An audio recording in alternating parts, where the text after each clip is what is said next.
Welcome to Sameer Patel public school class UKG की हम reading book start कर रहे हैं। तो आप देख सकते हैं आज हम थे इंग्लिश राइम्स। तो देखिए हम इंग्लिश की धुंधे पढ़ेंगे। माई डॉल मतलब मेरी गुड़िया। तो देखिए माई डॉल पढ़ेंगे अब हम।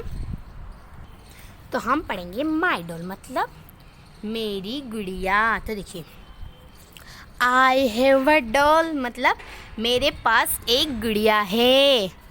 इट इज़ ब्राइट एंड गे मतलब यह उज्जवल और समलैंगिक है। It does not talk now मतलब अब इसके बारे में मैं आपको बताऊंगी। यह बात में नहीं जानती मतलब यह गुड़िया जो डॉल है वो बात में नहीं जानती। बट ओनली हर्स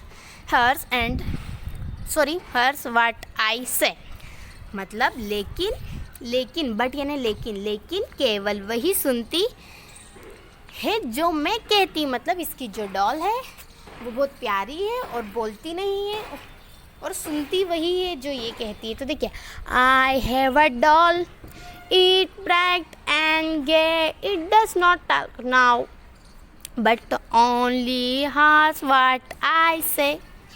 अब हम आते हैं मम्मी आई लव यू। तो देखिए नेक्स्ट पोएम पे आए हम। तो देखिए mummy and daddy I love you मतलब जो बच्चा है वो अपनी मम्मी पापा को बोल रहा है mummy and daddy I love you. Come to me when I can you come to me I can you come to me when I call you come to me when I call you. तो इसका मतलब है मेरे पास आओ जब मैं तुम्हें phone करता हूँ। गिव मी अ किस व्हेन आई आस्क यू मतलब किस देते हो जब मैं आपके पास पूछता हूँ। क्या पूछता है भाई mummy and daddy I love you. तो देखिए आपको इस कहानी का मतलब समझ में आ गया होगा। बच्चा अपनी मम्मी पापा के बारे में बात कर रहा है। तो देखिए mummy and daddy I love you. Come to me when I call you. Give me a kiss when I ask you. Mommy and Daddy, I love you. I love you. अब नेक्स्ट पर आते हैं हम। तो देखिए अब हम आते हैं बटरफ्लाई। माई लवली बटरफ्लाई मेरी प्यारी तितली। अब देखिए फ्लाई इन द स्काई आसमान में उड़ना। इतनी मतलब आसमान में उड़ना। अब देखिए सो हाई मतलब इतना उड़ना मतलब यहाँ तक कंप्लीट है। देखिए मतलब आसमान में उड़ना और इतना उड़ना। अब आते हाउ कैन यू फ्लाई मतलब तुम कैसे उड़ सकती हो। मतलब इतना ऊपर तितली कितना ऊपर उड़ लेती है ना। तो आपको समझ में आ गया होगा इसके बारे में। तो butterfly my lovely butterfly fly in the sky so high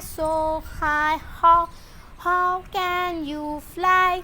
अब हम आते हैं नेक्स्ट पर। सारी हमें इंग्लिश में याद भी करनी है ताकि हम याद कर सके और सारी पोएम। अब हम आते हैं मून मतलब अब हम चंद्रमा के। तो moon oh look at the moon मतलब ओ चांद को देखो। It is the shining up there मतलब यहाँ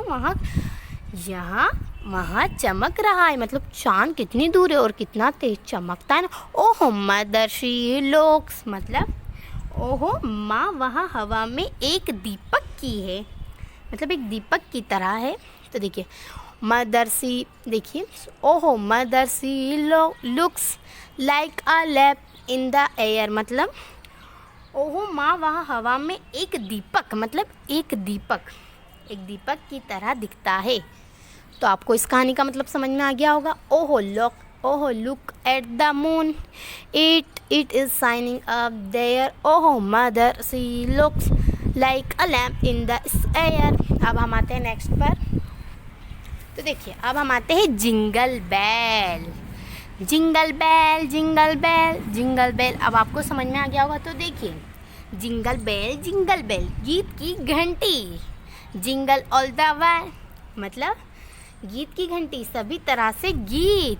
ओहो ओहो what fun it is to ride, मतलब ओहो सवारी करने में। अब देखिए राइट, अब देखिए मैं वापस, ओहो what fun it is to ride in a one horse open slide, मतलब हम ओहो सवारी करने में कितना मज़ा आता है। तो आपको इस कहानी का भी मतलब पता, jingle bell jingle all the way, ओहो what fun it is to ride in the one horse open sleigh. अब हम आते हैं नेक्स्ट पर, हिकोरी डिकोरी डक। अब देखिए hickory dickory dock, the mouse run up the clock.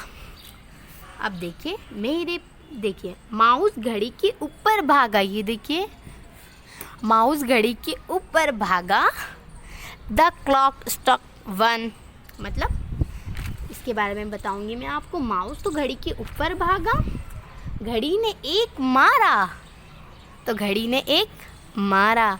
The mouse run down, मतलब जो माउस नीचे चला गया। हिकोरी डिकोरी डक, तो इसके बारे में आपको समझ में आ गया होगा कि देखिए hickory dickory dock, the mouse run up the clock struck 1, the mouse run down hickory dickory dock. तो मतलब हिकोरी डिकोरी डक मतलब जो वो ये घड़ी है, माउस इसके ऊपर भागा, घड़ी ने एक मारा, तो घड़ी ने 1, ये देखिए 1, तो घड़ी ने एक मारा, और द माउस रन डाउन मतलब माउस नीचे चला गया। तो हिकोरी डिकोरी डक, इसके बारे में आपको समझ में आ गया होगा। अब मैं आपको राइटिंग करना सिखाती हूँ, राइटिंग किस तरीके से की जाए। क्लास UKG की राइटिंग बुक तो आप देख सकते हैं। आइए बच्चों, यहाँ तक हमारा कंप्लीट हो चुका था। आज हम थे इस पेज पर। तो देखिए का से कबूतर, तो का से होता है कबूतर। अब हम देखते हैं का कितनी लाइन में लिखा जाता है। 1 2 3 4 लाइन दी गई, पर 4 में नहीं, सिर्फ 2 लाइन में। तो 2 में लिखना है, इसके ऊपर हाथ फेरने के बाद इसे परफेक्ट तरीके से कंप्लीट करना है। अब हम आते खा से खरगोश। तो देखिए खा कितनी लाइन में, खा भी 2 लाइन में, 4 लाइन दी गई पर 2 में, तो 2 में लिखना है, इसके ऊपर हाथ फेरने के बाद इसे परफेक्ट तरीके से कंप्लीट करना है। तो गुड बाय बच्चों, अब हम नेक्स्ट सेशन में मिलेंगे। नाइस टू मीट यू, फिर मुलाकात होगी हमारी।